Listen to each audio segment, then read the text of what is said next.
Hey, YouTube. You're watching a clip from my Twitch channel, twitch.tv/iDanSimpson, where you can follow for free and subscribe for only $5 a month. Thanks for watching. I want to welcome you all to the LeftFLIX and Chill with Rob Kristjansson and myself, iDanSimpson. This is the no spoilers leftist review show that no one asked for, but you can't live without.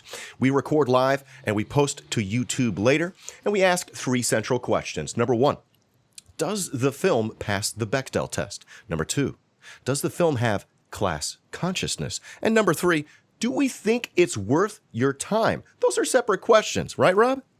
That's correct. That's right. Absolutely correct. All right. Separate questions, all important. All important. Additionally, today we're going to be talking about Oscar picks. We're going to be talking about the Oscar nominations that were just announced last night. Is that right? That's correct. All right. I have no idea. I have no idea who got nominated. Your most boring color man. Yes, that's correct. I'm just setting it up. It's like T-ball. I put it on the tee, and you just knock it out of there, Rob. All right. So, your questions for Rob and me are encouraged throughout the show. So feel free to chime in and let us know what you're thinking. Today, we're going to be talking about. Do we want to start today with the show, with the movie, or do we want to start with Oscars? I'm sorry. You know what? Let's start with the movie. Okay. I'm thinking out loud. Mm-hmm. It's got a bit of a heavy start, but it ends on an up note. Then we can make fun of the Oscars. I also have a wonderful anecdote of looking like a crappy YouTuber, and that you might find entertaining. So if we got time for that, we can throw that in there too. Do we want to start with that, or do we want to start with the Dark Divide? Oh, what the hell? Let's start with the anecdote. All right. The entertaining anecdote. So we got an entertaining anecdote. Now, here. Which one is it? Where is it? Dang it. This is, you know what? I'm actually just going to tell it. It was the overlay I sent you about a futile and stupid gesture. Right. Got it. So back in the summer, Dan. Yeah, buddy. Jim and I, we took a deep dive on the Netflix original, A Futile and Stupid Gesture. It was about one of the founders of National Lampoon. And it was a pretty tight movie. And it was interesting to kind of go down this pop culture history hole, this rabbit hole, and see how much that crew sort of had an effect on pop culture that we're still feeling now. Okay. That said, it had some interesting challenges. It really, to be crass, I actually said in my review, kind of feels like one group of Harvard guys jerking off over a previous generation of Harvard guys, because that's who National Lampoon was. They were Harvard and Yale educated. They even made, Dan, they acknowledged how few women, how few people of color, and even Martin Mull who was kind of a break the fourth wall. Jason Kenney, who was sort of the focus of the piece. He actually they have this like little fourth wall breaking moment where he goes, well, you know what, to be fair, we didn't have many Jews either. So that was kind of the scene. And I even the Bechdel test where I'm going, okay, I get it. It was the early 70s, but Jesus, you couldn't pass it now? Advanced several months later. Okay. And we're talking like 2 weeks ago. So this thing goes up in my review, my 15-minute review goes up in August.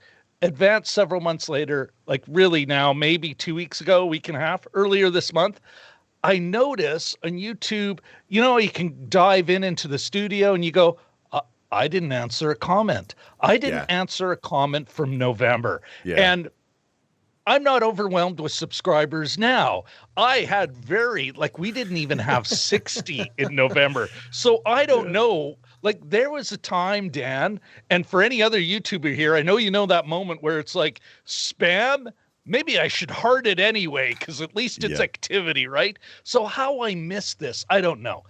It was a nice note, just somebody, this David dude saying, I enjoyed this review. Here's a link to a deleted scene of this movie that actually speaks to the Bechdel test. And it's like, it's super cool, right?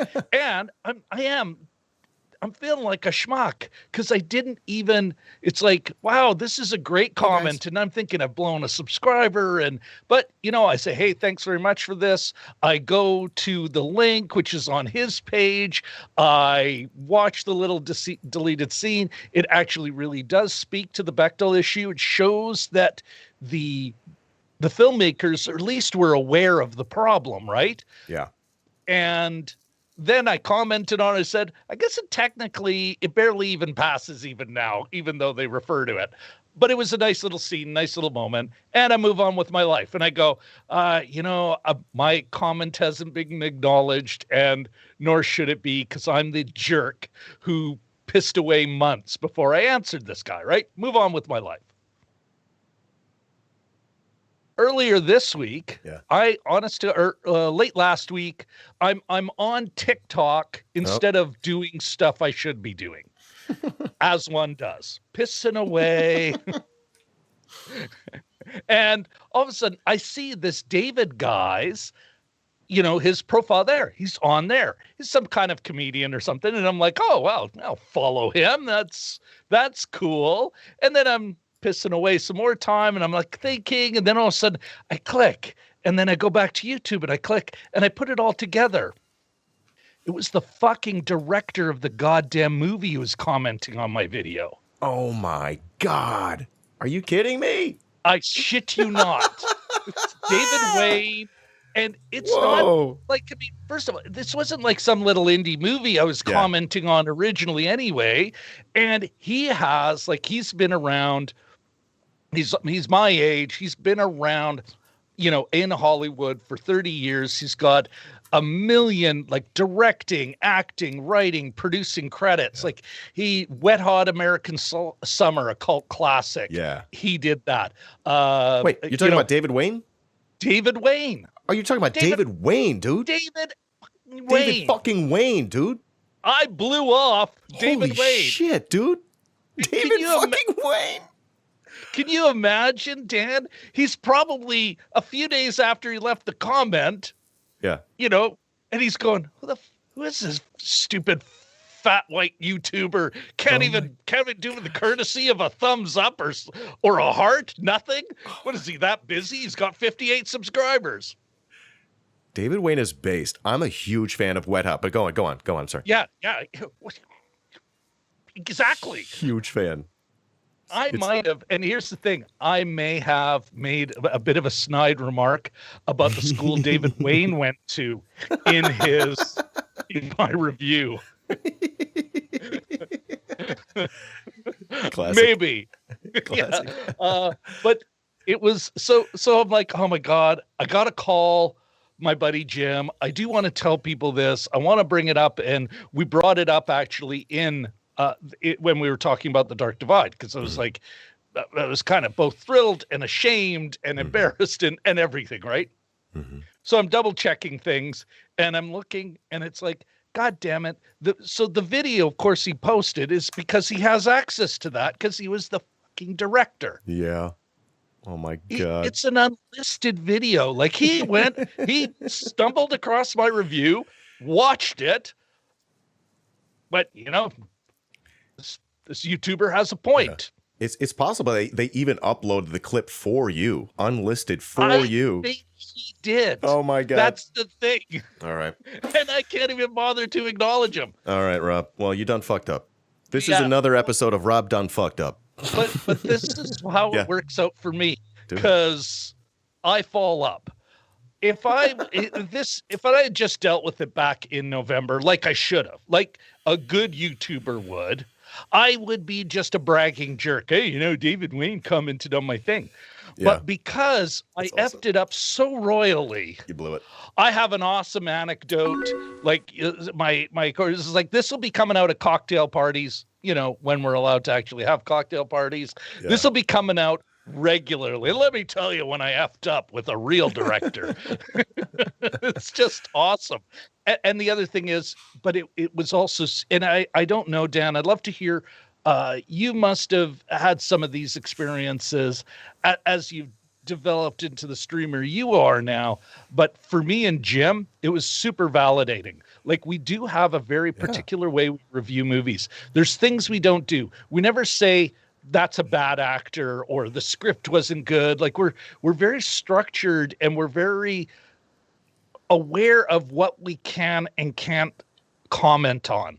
And so it's why we get political, because we can comment to that. We can tease that out, but we're not fanboys just kissing ass or jerks running actors down, or well, usually actresses, right? Because misogyny is rampant. So it was really validating that the guy watched our review, and it just felt like, we're on the right track. The way we break down a film is the right way. And it's something that garners respect from somebody who, wow, it's like, I can't believe this guy is like, I like what you do. And here, I'm going to put some effort in answering a legitimate comment you made. Yeah. So I would respond to that and say that, no, in my streaming career, I've never messed up. Like, I just don't make mistakes. But, no, it's actually cool to know that it is validated, and it's cool to know that directors know about the Bechdel test. Although we're talking about David Wayne here, he's probably relatively woke, I think he's pretty hip, and he even had, so Natasha Lyonne was a character in the movie, and she is talking to another one, and it's break the fourth wall stuff. Yeah. I'll send you a link. All right. I have not republished the unlisted thing, just because I didn't want to overstep my bounds, but you can go to the review, click on his thing. He hasn't taken it down. I haven't fussed with it, and you can watch the scene if you want. It's it's stupid cool. Anyway. Nice. There you go. There's my anecdote. Right. I love that story. That was really funny. That's funny as fuck. You fucked it up with David Wayne. You fucked it up. But I fall up. Middle-aged white guy. It works out. You eventually replied, right? You're like, oh my gosh. Hey, David Wayne. I love your face. Well, I'm actually going to be cleaning up the anecdote and putting it up as a separate post, kind of like what you do with this. And then I'm going to highlight it just so he's aware. Yeah. It finally dawned on me, Mr. Wayne. I got it. And I've somehow turned it into a calling card for myself. I love it. Which is why I am the king of the humble brag. I love it. Use that story. A title. All right, Rob. So let's move on. Let's move on to today's movie, huh? You bet. All right. Let's go ahead and do that. Today's movie is The Dark Divide. This is something. These are movies that you talk with your partner Jim, your friend Jim over there on your channel on YouTube. There's Rob's YouTube link popping up there in the chat. If you want to click that and subscribe to Rob on YouTube, it's absolutely free. And you can catch Jim and Rob overanalyze everything each Sunday night at 9 p.m. Central Time. Yep. 9:30 p.m. Central Standard. I just want people to show up early. Daylight Central Time. Yeah, early is on time. Right. You're absolutely right. The YouTube will say, "Hey, ticking down." Yeah. All right. So definitely catch that show there. Make sure you're subscribed to Rob there. Rob and Jim pick a movie, or actually last week it was a TV show, but normally it's a movie each week, and each week after their recording, Rob gets to hang out with me and have the same conversation with someone slightly dumber than Jim. And today we are talking about The Dark Divide. It's a movie starring David Cross as well as Deborah Messing. And folks, if you are watching this show, this is a no spoilers review show, so we're not going to go ahead and give away anything in the movie that we think is important. But what we are going to tell you is whether or not we think it's worth your time after asking a couple questions about the Bechdel test and whether or not it's class conscious. So do we want to get into the Bechdel test, or what do we want to say about this movie before we dig in? You know what? Let me give you the log line just so everyone's got a context to what the movie's about. The Dark Divide tells the story of it's based on a memoir, the story of renowned butterfly expert Robert Pyle, played by David Cross, who, after the death of his wife, embarked on a life-changing trek through one of America's most important wildlands, the state of Washington's Gifford-Pinchot National Forest. It's like a 200-mile hike, Dan, and it's kind of and it's not just 200 miles.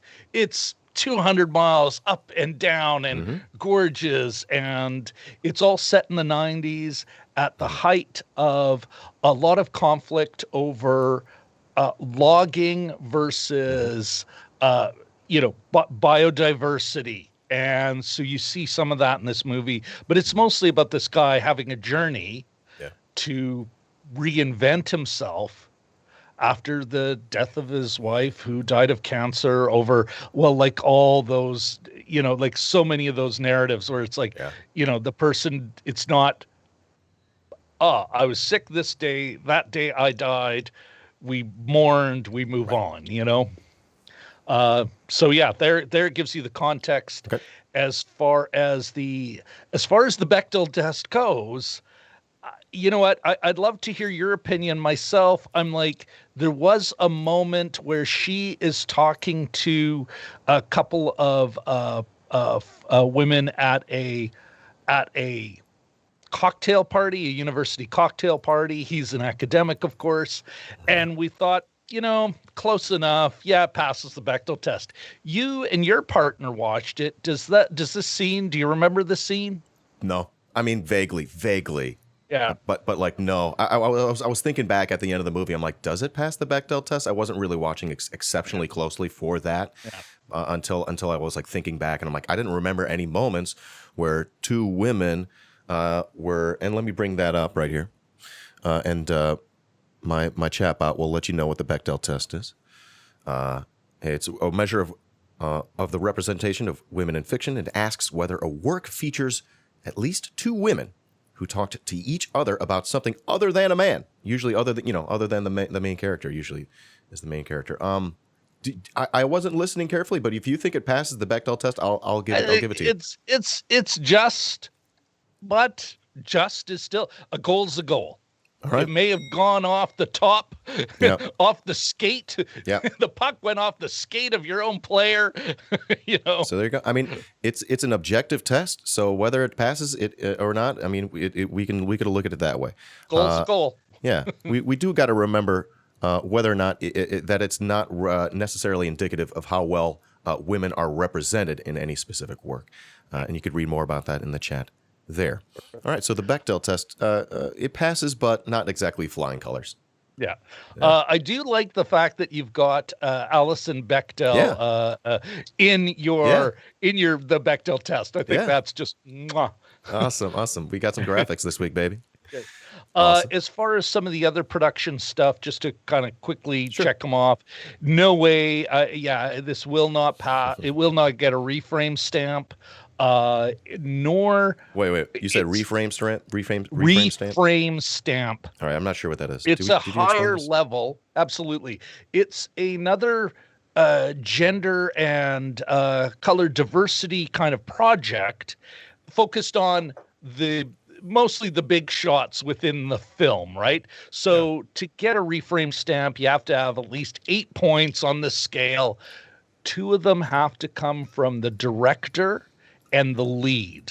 And there it's either a woman, both as the director and the lead, the first name on the poster, or if it's only one of them, that woman has to be of color. And then there's a couple of other things. And it's to encourage more diversity. It's like the next level to the Bechdel test.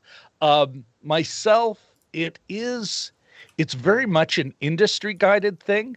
It really is focusing on the people who are making the big money. So I've always kind of went, but it's still, it is a part of production, like on the production side, diversity.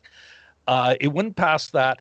Okay. And here's another one that I think is relevant to you and I and your audience is, while the actors were unionized, it's a non-union crew.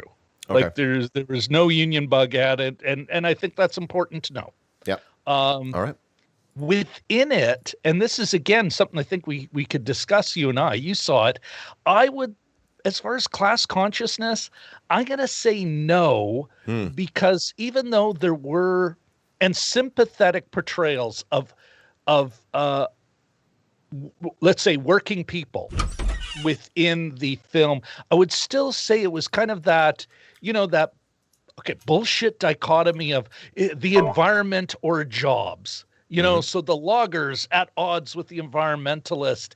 I'd still say it comes from kind of a petty bourgeois sort of worldview of, Mm. hey, if we don't do this, then we're not going to have this. There's no actual discussion of why these loggers are being shamelessly pitted against in environmentalists, and why some of these, let's call them elites, are rolling in going, well, we just can't have this. It's like, you're talking about a lot of fucking jobs in the Pacific Northwest. Hmm. You should have a comment on that, Mm. not just you're bad, I'm good, who's thinking about the future. Do you know what I mean? Right. So I'd say, but they did have a great moment with an indigenous, a mixed Yeah. family, indigenous mother and grandmother, angry indigenous man, Right. young man. And Yeah. if there's ever a group, I saying this as a Canadian, got a right to be angry, it's young indigenous men, Yeah. because boy, they get fucked. And Rob Corddry, I think, was the dad, right? The white dad. No, it wasn't Rob It's the other Corddry. guy. It was, It's the other yeah, guy but looks yeah, like him. David Koechner, a guy you know. Okay. Okay. A guy David Nice. Koechner. We've seen him in a million movies. They did have Gary Farmer was great. He was the guy who gives them a cup of coffee, Yeah. and then they get into an argument, and he still Yeah. asks for another cup of coffee. Yeah. And he says no. Yeah. Oh. Sorry. So Exactly. so I would say, but I don't know. What was your take? Like, I'm saying Yeah. it's a fail on class consciousness, but I'd like to hear what you thought.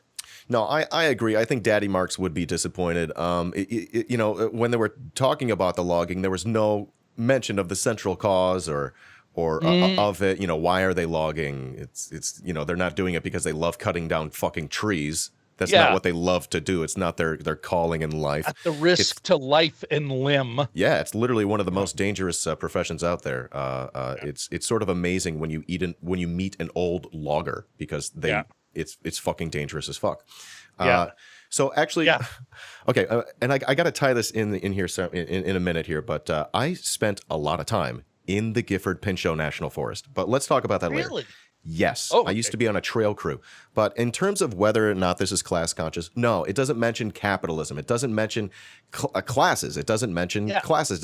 Nothing in the movie has to do with the class struggle. It is ignorant to the class struggle. Yeah. So Exactly. so It's I a don't. false consciousness movie. Yeah. If Yeah. Yeah. Yeah, and I do feel like that moment you were talking about as well, when he was sort of getting in it with the loggers. I thought there was more room for depth there, especially that would have been the time. Maybe it would have been the time with the indigenous family. It just didn't feel like it felt like T-ball, but they just sort of fucked it up. But that's what happens when we have movie production companies that are capitalist, that are not leftist. Well, and I think, like, going back to why I reframe stamp, I'm not against it. Like, Yeah. I do refer to it every film, but it is not enough. It is about, if everyone, and this has always been my beef with film. Film is so capital intensive. It is almost guaranteed that anyone above the line, whether they be African American, or like BIPOC, you can be BIPOC above the line. Chances are you're coming from money. It may not. It may only be upper middle class money, but you're coming from money because you need to be supported to develop your craft, to move up. You need to go to the right school, etc. Working class people don't get into film at that level. They work on crews. So all of a sudden, our film, the writers, directors, producers, it's their worldview that fits. They're the ones developing the scripts. They're the ones writing them. They're the ones buying them. And that's how you get films like this, which have a lot of good in them, but yeah, no way are they. Yeah, like you said, no mention of any of that. All right. Next up, do we think the film is worth your time? Okay. Yeah. I think we start with. Well, where do you want to start? Do you want to say it, and then we cut to the clip I sent you, which would Sure. be. Let me pull up, make sure I tell you which one to. Yeah. Oh yeah, it's the very first one. For the Here's the time Oscars. code link because it's worth your time. Oh, I see. Here's the time. You pull this one up. I got it. Yeah. So if you want to do that one, and then you chime in, and then Quickly ask everyone. Hold on. Is my audio set up so that you can hear this? You're not going to be able to hear this, Rob. Sorry. That's okay. I've heard it If before. it's worth their time, it's a yes or no question. Quick recommend to the audience. Then we'll say hello to everyone in the chat, and we'll get into the spoiler zone. Sound good? Sounds great. All righty. Okay. No. Katie. It's worth your time. Yes. Katie, is it worth their time? Yes? Yeah. Jim? Yes. All right. And I agree. Yes, it's worth your time. All right. Really? Did you want? You can hear me, and you can hear that. Did you want I to can hear watch you, any and more? I heard that. Good. I was able to pipe that in there. Did you want to play that anymore? Are we good? No, we're good for All right. that. And I think it's really just before you hit that button. Yeah. What did you think? I hated it. I Really? fucking hated the movie. Wow. It was so bad. really. I'm sorry. Oh. I wanted to turn it off. I turned to my partner about 10, 15, maybe 15, 20 minutes, and I'm like, you sure you still want to watch this? I worked in the Pacific Northwest on a trail crew. I lived out of my backpack, and I lived in this wilderness. That was the best part of the movie for me, is seeing all of this beautiful wilderness, seeing the familiar trees, seeing the familiar flowers, setting up a tent. You could almost fucking smell it. It was so beautiful. I really missed the Pacific Northwest, and specifically the Gifford-Pinchot National Forest. All right. So with that said, I didn't think it was especially entertaining. If I wasn't convinced by my partner to have kept the movie on, I probably would have turned it off. If I was watching it by myself, I probably would have turned it off. But with that said, it wasn't the worst movie I've ever seen. But I wasn't terribly angry that I kept the movie on and watched all the way to the end. But with that said, having done so, I can confidently tell you that I don't think you should watch the movie. Does not work there's better. for you, eh? It wasn't working for me. It's a no. What did you if you're It wasn't. If you were to pick one reason, and that's a tough one, I know, but like, what's one of the bigger reasons you went, yeah, I'm not buying this, or like, was it you weren't buying it, or you just weren't enjoying it, or like, I mean, David Cross's character is like quite the pill for well over an hour, and I'll send you the next link after you answer this question. Okay, I didn't think any character was engaging. I didn't think any character was like either like a hero or an anti-hero. It just like fucking happened. I'm like, okay, that happened, and now the movie's over. It was sort of interesting. I don't think it really struck me emotionally. It didn't strike me. It just didn't strike me as funny because if David Cross wasn't especially funny, but he was sort of bumbling and I don't know what we say about him, but you know, he was comedic. He wasn't like he was on like Arrested Development, Dr. Tobias Funke, but you could still see sort of some of those elements, but somehow it wasn't funny. And despite that not being funny, it still wasn't entertaining in a meaningful way for me. Gotcha. Yeah. Well, yeah. You know, I did. There's one brief hot take. Let me wrap this up with this one more thing. It also felt to me like not a really well-made movie. I don't know how to say it. Like it wasn't directed. It just didn't seem tidy. It seemed almost like people who were making movies who weren't very good at making movies. Maybe they're, I don't know whose work I didn't like, if it was a cinematography or what. Something didn't seem tidy about the movie, and that was another reason I didn't like it. It sort of felt a little amateur. Wow. Oh well, felt a little you know pedestrian. what? I'm not going to like. I mean, this is one of those areas. We have no argument here. even though I stand by my opinion, it is worth your time. That said, now that we've kind of gone past that, I would like to, because there are. You know what? My friend Katie, who actually, she was a guest host. She is the one who recommended this film. Okay. And her husband, although they have not hiked in Gifford Pinchot, they've done a lot of hiking in BC, southern BC. So you're dealing with a lot of similar land, you know, like a similar vibe. And they've done some camping, especially her husband. So if you play the next you got it. Here clip, it and for like which I can 20 seconds. All right. Here we go. Delve into later, I guess, as we go on to those certain Give things. us a taste now, though. I'll give you a taste, though, is one interesting thing I found from watching the movie is that I've never heard my husband say idiot so many times in my life. You probably know what we're referring to, but it will come up. There. All right. All right. It is part of, I think, that depending on the way you're coming at this, this character's almost extremely forest stupid. Yeah. You felt bad for him. And that's, you know, like there are times where it's like, even as we were kind of analyzing the film, it's like, shouldn't that tent have you know, we don't want to spoil anything, but there's a lot of times where it's like, really? Is he that out of touch? Or did they dial it up to make it more dramatic? But the only thing I'll pitch to you, Dan, is if you ever, for whatever reason, you get stuck watching it again. Yeah. Before you do, familiarize yourself with the hero's journey, because I actually think there's a weird kind of mythic thing going on in there. Okay. The other characters, like, because every other character that he meets, it's a one-off. There's no repeats. They meet and then he moves on. But they all are kind of almost like mythic threshold guardians, helpers at the right time, but also advise. Like, I mean, it really does. And I thought that was kind of interesting. But anyway, there we go. Wow, look at that. One up, one down. One up, one down.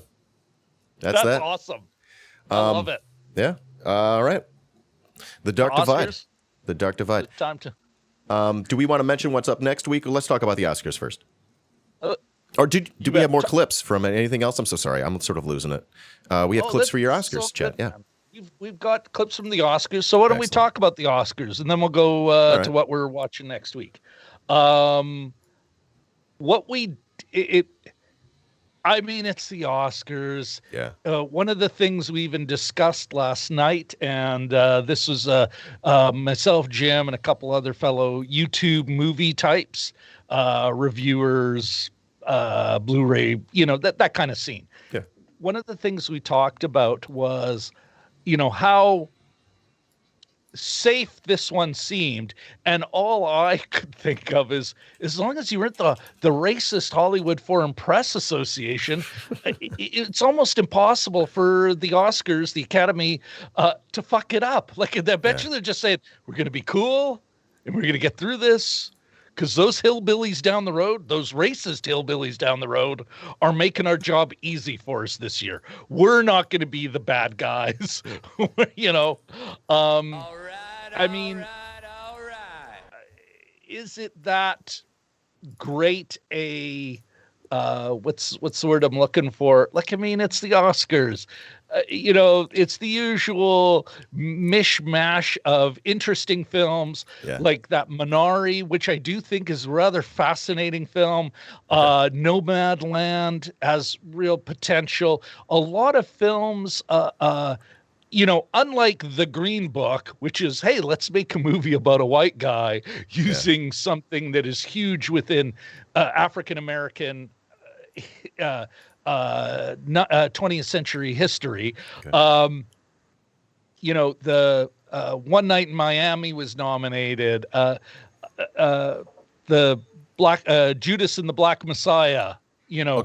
So two women. So it's but at the same time, we're kind of going, wow, okay, so they're kind of reflecting the real world. Big deal.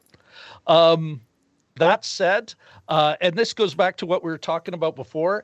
And if you play the first clip and it's about 10 seconds, not even not even a minute. It's like 10, 15 seconds. I think this really captures the Oscars. Right on, brother. And I'm just happy to be here talking about some more gold statues that rich people get.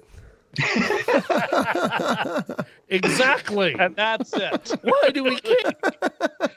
Exactly. I just love the way Cody put it. Yep. Just keep it simple here. And that's a lot of what this is, right? That said, one of the things we did talk about,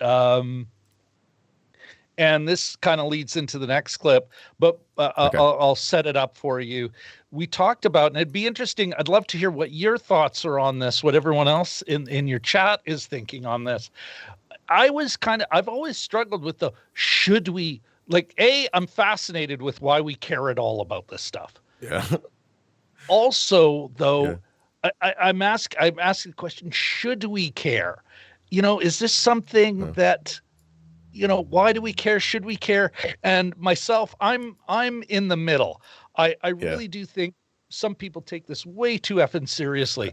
There are people on Twitter right now still saying Delroy was robbed. It's like, and all I'm thinking is, what, you know him personally? Is this a friend of yours? It's like, oh, right, you don't. He's 68 years old. He's got a huge body of wonderful work. The Five Bloods was not his best. Yeah. Accept it, and why are you so wound up, you cultist? At the same time, there's a lot of other people who are like, I hate the Oscars. It's not about the art. It's just about commerce. And myself, I'm like, well, fucking duh. Yeah. But, really? Are you that much on your high horse, asshole? That's the game. That you're nominated, you would change your tune. Yeah, that's right. No, that's the game, So- right? Yeah, go on. Sorry. So there I am in the middle. But yeah, you're right. That's the game. It is part of the hustle. Like the Oscars started for two reasons. First, if the Oxford the Oxford Comprehensive History of World Cinema is any source, was to keep government regulation out of the business. 6 fucking months. You had, I know it didn't start until the late 20s, but Fatty Arbuckle was a big scandal. And every now and then you have these moral crusades that kind of come like waves in the United States, in the US, and all the capital, like all the big money, was going, we don't want the government messing in our money-making business. Let's class ourselves up, show that we can regulate ourselves. So you had the Hays Code, the Motion Picture Production Code, which, had a bunch of rules like, hey, crime can't pay, women must be seen as virtuous, or, if they're a sex trade worker, they better die or turn a leaf, shit like that. Right. The Academy of Motion Picture Arts and Sciences and the awards were also another thing to raise the culture of America, of the industry, but really mostly to say, look, we're doing something, and go back to making the B schlock that sells, Yeah. And then, of course, it dawned on him, wow, we could use this as a marketing tool. And there's the Oscars. That said, and comes to the next clip, man. Yeah. And I'll tell you when to stop it, but for about a minute, Jim really speaks to this, and this is why I think why we should probably still care a little. But anyway, play it, and Here we go. Should we more just look at him as entertainment? And I wanted to have that conversation. I wanted to know what you guys thought. So there you go. That's there's where I'm coming from. I want to know where you guys are coming from. Why do you care about it? And I don't mean that in a negative way. Like why do you have an opinion? I struggle. Hold on, let me pause here. Got a subby. Thanks for the subbies, y'all. Thank you, Chuck. Isn't too terrible. Thank you, Frozen. Appreciate the support, y'all. Love your face. When you That's cross fine. the Rubicon, you never Chuck go isn't back to terrible gold. at all. There's no such thing Go, as bad Chuck. timing for a subby. Go with I can fight start. about it all. Go ahead, Jim. I can start. My mom passed away last year, but she was the one that she was the pop culture one in the house. Dad less so, but she would watch. She also brought us up. Dad lived in another city, and we would go visit in the summers. But Oscars, I remember distinctly watching it with her every year, and she'd get all excited for it, and she watched it right in, until the end. And from that, I've subsequently never missed one, even when we lived in Japan. Back then, in the 90s, they were on Monday nights. Bit of a ritual. It's probably predating some of us, but it was on Monday nights. So with the time change, it would be on Tuesday morning in Japan. And so Carla and I would take the morning off work, teaching English in rural Japan, and we'd watch the live broadcast. So it's just for me, it's fun. It also I identify it strongly with spring. It's one of those things, you've been through the winter, you've watched all the movies, and it's sort of just one of those little spring traditions, family traditions. So I don't take it super seriously, but I don't miss it. Like, I never miss it either. It's one of those fun things. When you're a kid, like a pop culture it's one of those, ritual. Yeah, exactly. And there's not tons of those, right? There tends not to be tons of those anymore. Whereas we devote a lot of our lives to pop culture. Oh, I just lost my mic. We devote a lot of our lives to pop culture. There's not a lot of traditions that way. I mean, we're not even going to the movie theaters these days, right? So, so it just all sort of feeds into that. And the other thing too is that when you're a kid, when you're there's a couple tools you use to give your world a better frame of reference. For me, one of the late night movies, the local CKND, it's now global. They had this, I guess, a fairly great curator. It was probably just some schmo, some divorced dude who chose the movies, and he always did a great job. There's a movie at 1 and a movie at 3, and 1 a.m. and 3 a.m. So that was one of the tools he used to watch these amazing performances, or watch Charles Saturday Lawton. Night Live, and then Saturday Night Live, pissed around and Monster Chiller Horror Theater, I think, was one of them. But they would show Charles Lawton in The Hunchback of Notre Dame, and I knew those movies. I saw Casablanca and all these other movies. So those things all together, and award shows, they when you're a kid, they sort of tell you what's good, like what you should look, whether or not they're correct, what to look out for. So it's sort of a tool when you're a young moviegoer, and that's I've stuck with it since, and I don't always abide by them, but yeah, no, it's one of those things that I've relied on, or sort of just look forward to my whole life. I think I really like the way Jim kind of captured that, and we continue to chat on it. And if anyone wants to watch our deep dive, we've got chapter headings, including for an award we made up called the Best Snub.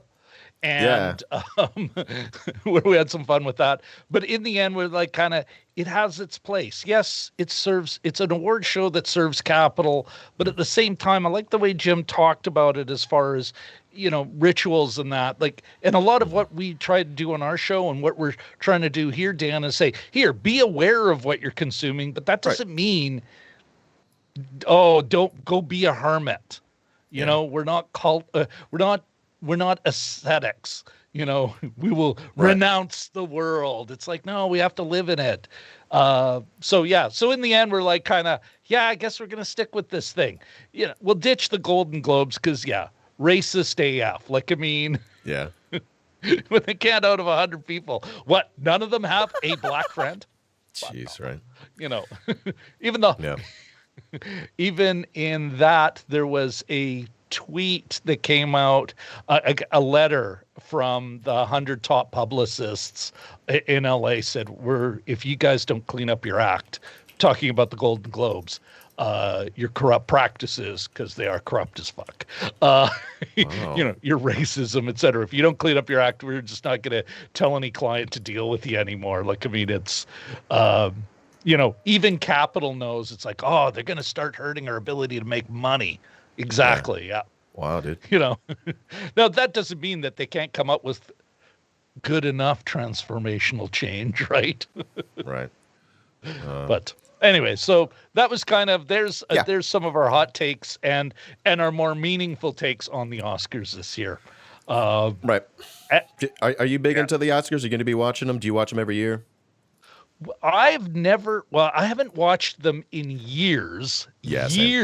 Dan. But I always understood who went. This time, though, it's going to be a little different for us.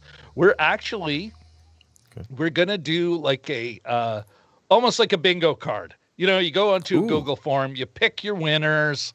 You even get points for those winners. There'll be a cutoff time. So, you can create these Google forms where you can go back to your entry and, right up to a cutoff time. And then what we're going to do is we're actually going to, how we're going to watch it, we don't know, but we're going to run a show concurrent to it, where we'll kind of have a leaderboard with our audience, our picks, as we, both kind of comment to what's going on and make fun of it, because there is still something slightly ridiculous about seeing, like Cody said, a bunch of rich people collecting statues like they need more.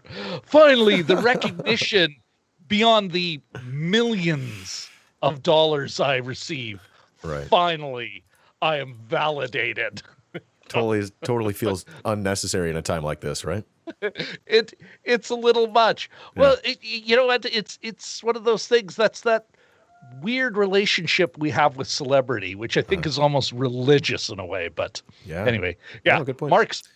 If Marx was born today, he'd be going, "Oh, this is the religion that's the opiate of the masses. Screw church. There it is. This, But you just anyway, made Marx proud. Yeah. All right. For me, I'm probably not going to watch. Did. Yeah, I don't think I'll be watching it. It's sort of one of these things. Like, I don't know. I just find out about the awards afterwards, and I'm like, oh, okay, that's what the rich people think of themselves. For years. Yeah, I've done that for years. Plus, do you need to? Given that I feel like I am your official LeftFLIX film correspondent. Oh yeah, 100. I will be reporting shortly, either Monday or Tuesday morning on the thing. So you can just wait for that. I'll give you the highlights. I can't wait. I like having other people do the thinking for me. So thank you for that. Well, maybe the curating of the experience for you. Did you all make any big predictions? Who do you think is going to win the big picture? How about we do that? Did. And hold on. Actually, before you do that, one of the reasons I didn't like the Dark Divide so much is because you mentioned it was like on people's like Oscars list, and I'm like, what is that up for the best Oscar or anything like that? No, is that up for any Oscars? Did it get any? It did not make not a one. Honestly, that doesn't surprise me. Well, I shouldn't say. Maybe there was some technical or something, but it was.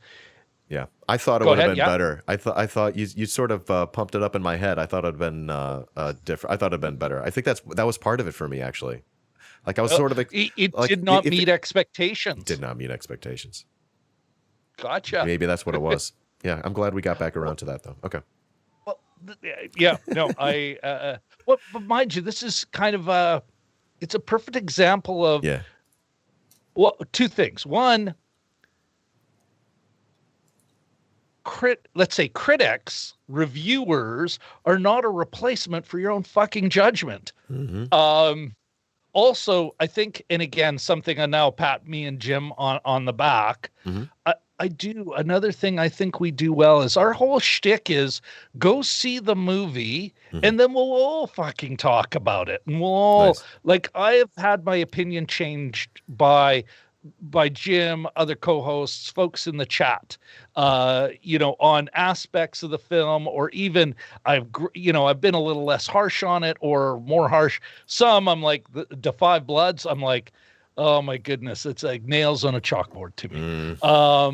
But while some other people are passionate. But yeah, no, I think that's awesome, Dan. Like, yeah. What? I'm not that smart. You should not be listening to me without some grain of salt. Fair enough. So want to up talk next, about what's next week? Yep. Next week, we're going to have, you mentioned it earlier, One Night in Miami. Ooh, it's about Malcolm X and Muhammad Ali, Jim Brown, and Sam Cooke. Are you kidding me? This looks based as not fuck. kidding you. What? It's Amazon. about kind of a fantasy, and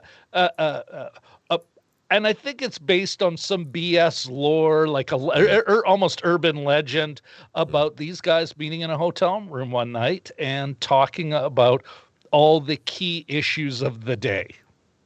Wow. I think it's gotten some great reviews.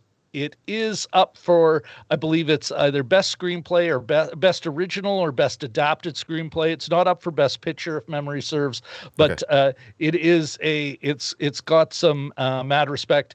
One of the actors is actually up for, is it best actor or best supporting actor? Okay. Leslie Odom Jr., who's in this, he's nominated.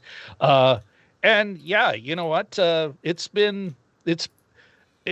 I'm looking forward to seeing the movie, and this is all part of our whole kind of. If you look at our next few movies, they're all been nominated for an Oscar in some way. I think the week after that is Wolfwalkers, an animated film on Apple TV. But Leslie Odom one's on Jr. Brown. Sorry, Leslie Odom Jr. got the actor in a supporting role nomination. Thank you. Another one is the music for original song, Speak Now. Music and lyric by Leslie Odom Jr. and Sam Ashworth. And then there's one more, writing adapted screenplay, as mentioned. Screenplay by Kemp Powers. That's a good name. Yeah. Solid. It's a solid name, eh? Solid name. Yeah. They don't make them like they used to. Okay. Don't make names like that anymore. Back in the good old Bosley days. Crowther. How about Bosley Crowther? Awesome. Now there's a name. There's a handle. So All right. you've set my expectations for One Night in Miami. So if I don't like it, I'm going to blame you. Well, and then that'll be 2 in a row. Yep, 2 and in you'll a be row. thinking, time to find a new correspondent. No, I'm enjoying this. I love this very much. I look forward to this every week, Rob. This is great. Ditto. Me buddy. too. And I'm excited about next week. All right. Did anyone was there any questions from the popped chat? up in the chat? There was one question about what movies I've turned off. I feel like I turned off a lot of movies. We have a 15-minute test in Good our for house. you. If it doesn't pass the 15-minute test, we're out. We have other things to do with our time. More importantly, I've even walked out on movies. I sort of, in my life, haven't minded to go to a movie alone. So, you're way less, you don't have to stick around. You're not like socially bought in. So one movie I walked out of was, what was that? Scott Pilgrim. I didn't like that one. There are a couple other movies I walked out on. What's it doing it for you? The first movie Get I out walked, while you can still get your money. Exactly. Go take that giant soda on the street and go enjoy something else somewhere. All right. So, Rob, I guess next week we're going to be talking about, the Oscars is in like, when is that? It's like in a while, right? Oh, April 25th. April 25th. There's time. We got a month and a week and or so. if we get that Google form up, maybe we can talk about that briefly. But otherwise, Awesome. we're back to our regularly scheduled programming. Okay. Movie a week. Just the only hook being, it's been nominated for an Oscar, and Jim and I want to see it. Cool. That's basically our gag. I love it. Do we want to see this? Let's see it. Right, and then we'll see if we think other people should see it, right? So normally we see on Mondays. We'll be looking forward to next Monday, unless plans change. Rob, roughly 10 p.m. a.m. Central, 10:30 a.m. Central time, 10:30 ish, unless that changes. And we'll be talking again about One Night in Miami. Going to be looking forward to that. All right, Rob. Cool beans, baby. My gosh, thank you so much. What a fun time. This is a blast. Well, this has been for me too, man. I love it. We'll see you next time, buddy. Thank you so much. You bet. All right. Thanks, Ciao Rob. for now. All right. Bye-bye. Okay. Oh, I think I broke it. I'm joking.